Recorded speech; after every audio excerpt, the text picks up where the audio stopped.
India is an extremely diverse and populous country with 122 major languages and more than 7 major religions. Moving away from being an agrarian economy, India is striving to be a knowledge economy and thereby capitalizing on its democratic dividend. However, according to the Annual Status of Education Report 2013, only 47% of children in Class 5 could read Class 2 text. Moreover, only 25.6% students in Class 5 could do division problems. What could be the reason? Absent teachers, lack of qualified staff, poverty, dropout rates, lack of infrastructure, huge class sizes all contribute to the woes.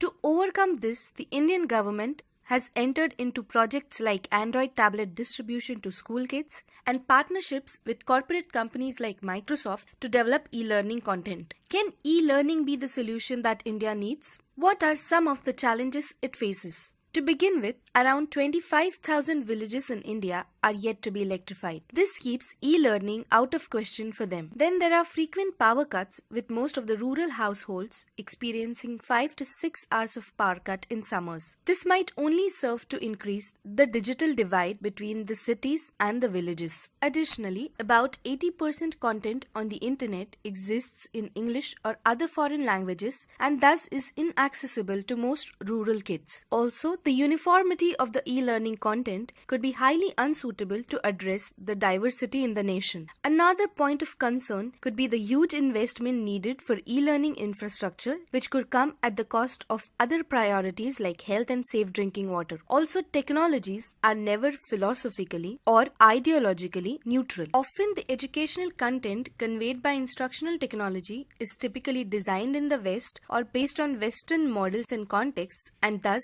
at crossroads with native cultures. This may, in the long run, increase dependence on Western cultures and corporations instead of empowering educators. Implementing e-learning on such a huge scale can also have enormous ecological impact. According to Lane, while wide and free access to knowledge is good in many ways, it might be difficult for less sophisticated learner to make good use of them in the absence of direct support from teachers. It can be seen that there are many challenges in implementing e-learning in India, and thus it will have to be a balancing act in the best interest of all the parties concerned.